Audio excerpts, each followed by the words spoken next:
day, grade 7. This is still your teacher, Mr. Joe Maricar. How are you? I hope you are fine. We are now on our third quarter, first week. So are you ready to unlock new learning? Okay, very good. Our topic for this morning is appropriate use of multimedia resources. So what is multimedia? Multimedia refers to the sequential or simultaneous use of variety of media formats. Example, people, text, visual, motion, audio, and manipulative in a given presentation or sub-study. That is, according to Heinich, Molenda, Russell, and Smaldino in the year 2005. So let us take a look of the history of a multimedia. In the year 2012, in the face of all irresponsibilities committed by a large number of educators, a group of disillusioned students of College of Education started a plan to incite an uprising to overthrow the current corrupt administration. These revolutionaries, through the use of multimedia technology and radical ideology, vowed to change Philippine education for the better and emancipate students from the tyranny of traditional schooling and bureaucracy.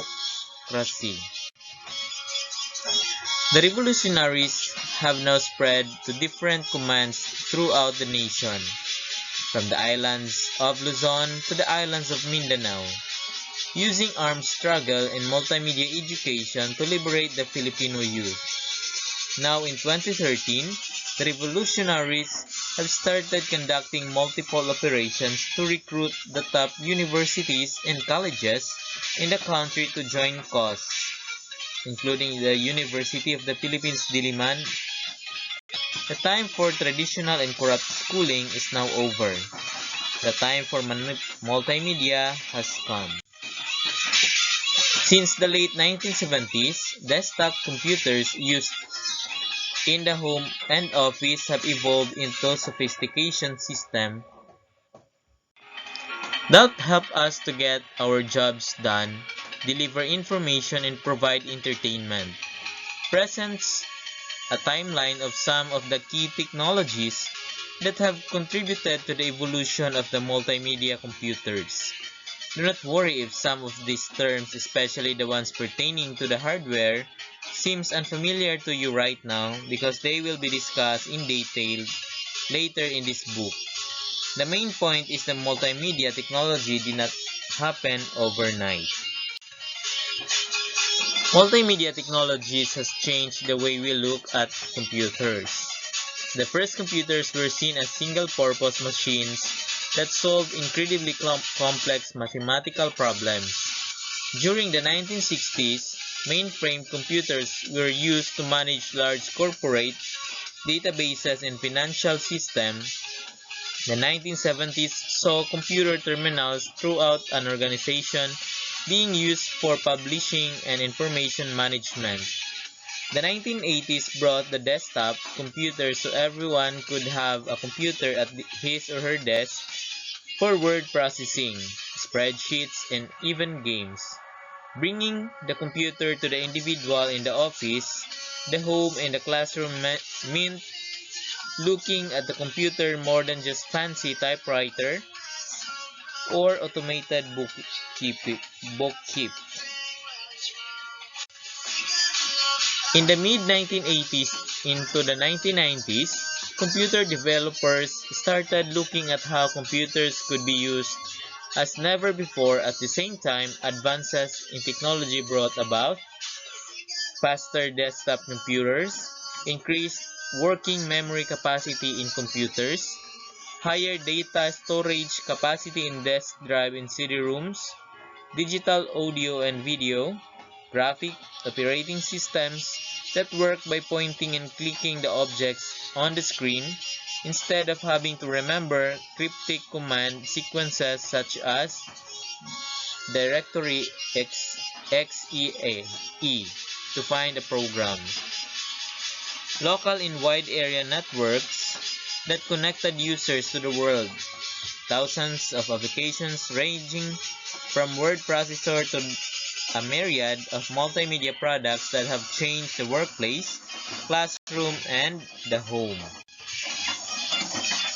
Computer developers started looking to multimedia, the delivery of information using text, pictures, audio, and video as a way to multimedia computers would be used to increase efficiency and productivity on the job, provide information out fingertips in the home, and help students learn more effectively both in and out of the classroom. These personal gains meant that people would see computers as practical and useful tools in their everyday lives. Since the late 1980s, multimedia technologies and applications have found many places in our lives. At home, where a wide variety of games and reference products such as encyclopedias and cookbooks are put to use. At the office, where marketing presentations and training are essential how to get a new job done.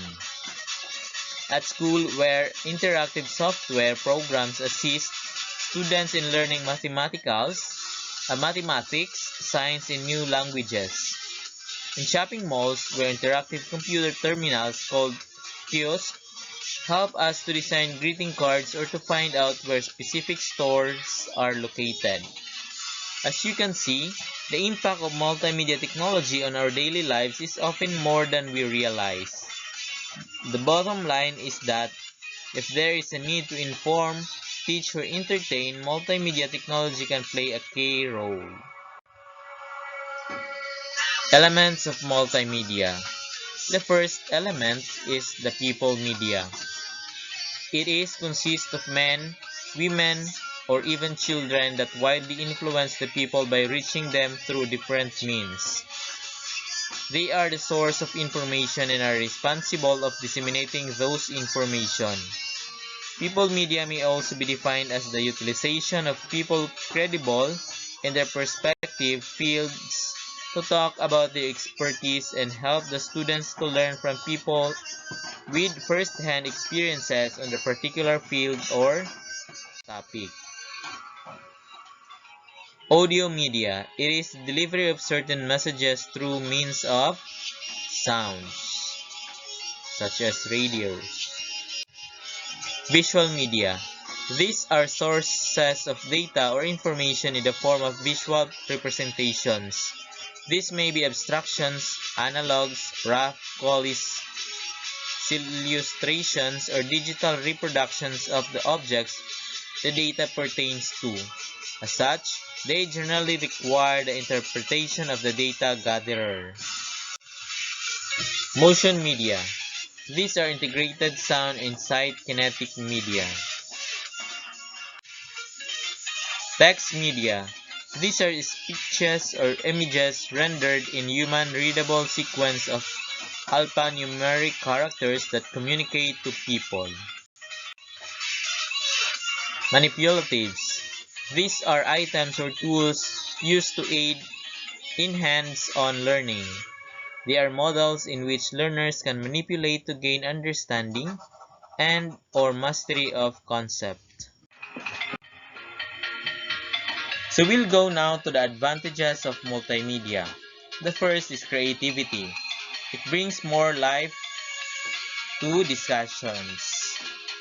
Variety. It caters all types of learners. Cost-effective. Multimedia mostly requires only a one-time purchase of devices and software which can be used unlimited times thereafter. Evaluation. It offers ideal learning assessment tools which are also entertaining for the students. Realistic approach. It provides approaches which make learning more realistic. Wide variety of support.